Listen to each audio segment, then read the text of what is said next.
no bish. If it's Danny and Arachnid, they're gas to go. I've got a problem. I'll bring it to you, all of you.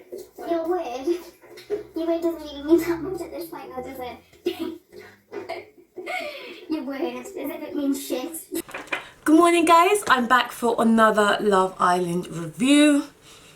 I know you guys haven't seen me since Yewande left. I was pissed off, honestly. I didn't see it coming, and I wanted to see if it was going to be worth carrying on watching and carrying on doing these reviews. And honestly, I'm not so sure. The show, the last 2 episodes, has been pretty boring, but I'm just going to come do this review and you guys can let me know if you want me to carry on. Are you guys still watching? What do you make of the series now? I feel like they really need to spice it up. They need to send in some new blood. Can they bring in Casa and Maura already? Last night's episode, the tweet challenge, was the biggest disappointment ever. But let's start the previous episode. That's going to be very short and quick because I feel like that had pretty much nothing in it except for Amber. Amber was a whole G. Can I just say that Amber, Anna are type of friends I want in my life. They are ride or die. They were petty AF. Let's keep it real. Amber and Anna were petty AF, but I completely get it. And yes, I would have their back 100% because they would definitely have your back 1000%. Isn't adding up. And round me, he's not going to get away with that because I'll pull him up straight away. See you one day. You want to say, bye. I literally thought I was. The way they rode so hard for Yewande after she left, the way they were crying, the way they just absolutely tore Danny to shreds. I've got a problem. I'll bring it to you, all of you. Your word? Your word doesn't even mean that much at this point now, does it? Your word, as if it means shit. When Amber was like, your word? And she laughed and she's like, your word means absolutely nothing, mate. That's the kind of cut that will like stay with you for the rest of your life. Like whenever Danny's feeling good about himself, that cut is just gonna come back, you know, for the next decade at least, and my guy is just gonna be like, let me stay in my lane. Amber was vicious. She's ride or die. I was here for it.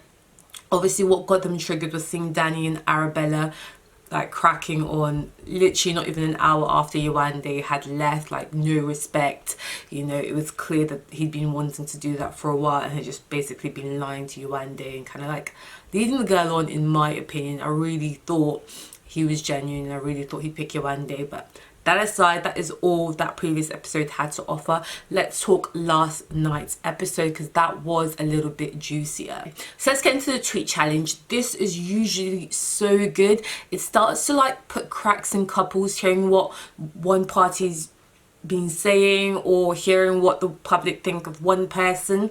It did kind of do that, but I'm sorry, but I feel like it wasn't as savage as I expected it to be.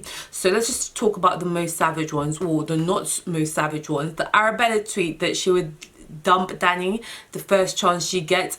We all be knowing this. At Nina Massey, Arabella, blank, blank, Danny, at the next chance she gets. But come on, I don't even use Twitter, and I was on Twitter the other day because you guys were letting me know just how badly Arabella was being dragged. I think Areola was trending on Twitter, and I get it, they can't come and use all the tweets that like are dragging the poor girl to bits because it's a bit unfair like that. But there were far more savage tweets in the bunch that could have been used. And for the record, like the names that Arabella has been called: Arachnid, Antibiotics, Umbrella, Areola, Asparagus. I have heard it all. It was literally giving me jokes. So for me to see that that was the best tweet they could find, that she was going to dump Danny, I was like, you guys are taking the piss.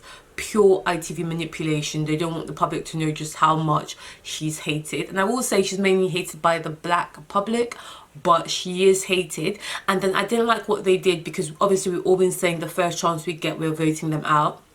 The voting, they basically said save your favorite couple, which is fair enough. It's probably what they do to be a bit more politically correct, but I feel like they're leaving a chance for maybe Arabella and Danny not to get voted out. I feel like they will be the least favorite anyway, in my opinion.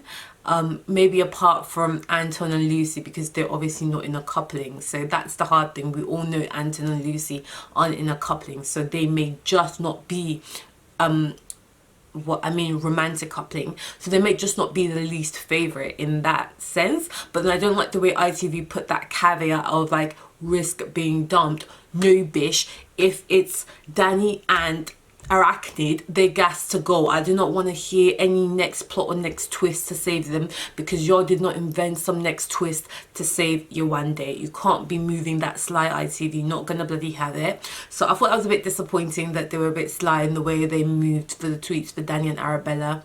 Alright, the most savage ones I think were against Molly May. The whole, you know, she's not into Tommy, she's only here for the 50k. You can see that after they left the tweet challenge, that was really stuck in her head and also stuck in Tommy's head. Now this episode for me really made me like Tommy a lot more, because he is such a good looking, you know, professional boxer. You think that he would like literally be this cocky, arrogant, you know, son of a...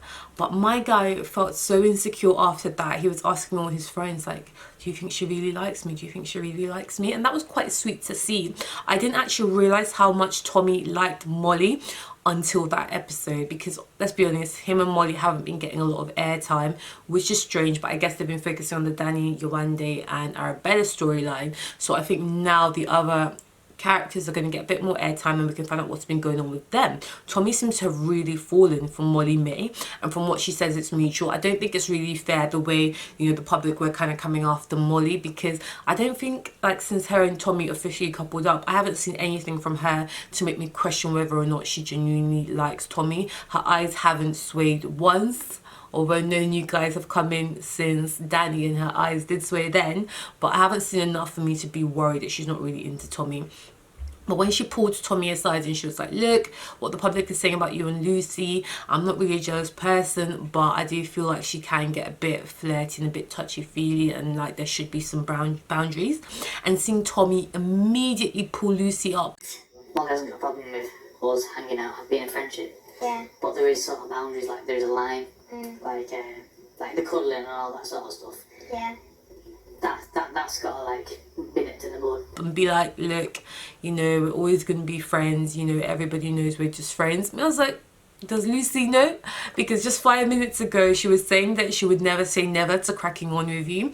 Lucy's that kind of girl that is shady AF, you know. She doesn't have any girlfriends, she doesn't know about girl code. It seems like she will take your man in a heartbeat. And of course right now she knows she's vulnerable, she's not in a romantic couple, and her and Tommy did used to have a thing. So I feel like Lucy definitely is one to watch out for, and I think Molly was really smart speaking to Tommy and telling and like basically getting him to put that wall up there, because before you know it, all that touchy-feely huggy cuddling will lead to other stuff and your man is gone. So I think Lucy is really shady AF after that episode, but I'm really happy to see that Tommy was quick to cut that off and quick to stand by his girl. Loved seeing it. When I saw Curtis pull Lucy aside and pull Molly aside to have a word with her and just make sure her feelings were genuine, I was like, oh, he's sticking his nose into somebody else's business again. But I was like, yeah, I love it. Just seeing how it all ended and just seeing that Curtis just really has Tommy's back. They are the biggest bromance of the season, and there's usually always one, you know, on the season. So Curtis and Tommy are it for this year, and I really love seeing that Curtis really took Molly aside and put her to task, like, do not F about with my boy because he genuinely likes you. That was nice to see, and like I really like seeing the friendship and the brotherhood between Tommy and Curtis. Really cute.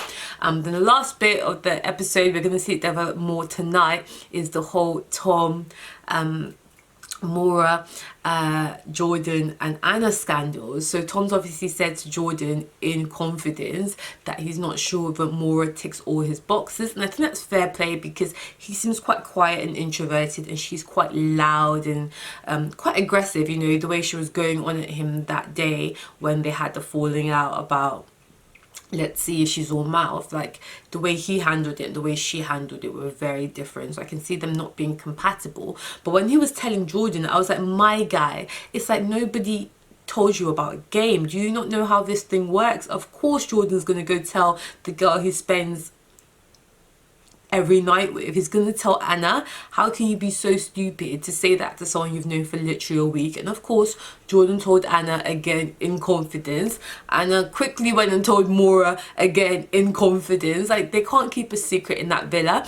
and I think it's all gonna come to a head tonight. Maura's feisty, she's gonna let Tom have it, you know, and that's gonna be another couple shattered, because I do not believe Tom and Maura can come back from this. Obviously Casa Amor is coming soon, so that will be interesting to see. And they're another one as well that may be the least favorite couple, because we're seeing all the cracks showing, so Tom and Maura could be also up on the chopping block tonight. So guys, that's my review, that's my recap. Let me know what you guys' thoughts are. Obviously Amber and Michael are still fan favourites. Curtis for me is still a fan favourite, but Amy, I don't really like her so much. I really wanted Curtis to win, Amy not so much. So I feel like I'm team Amber and Michael. Amber just came all the way through for me once I saw how hard she was riding for Yewande after she left, and that drag she did for Danny, girl, we all appreciate you. I'm Amy of JustDoing. Make sure you let me know if you've enjoyed my commentary. We're looking good, we're feeling good. Make sure you subscribe if you guys want to see more, because I'm actually thinking of giving it all up. So if you're enjoying these commentaries, click that subscribe button and I'll keep them coming. Ciao.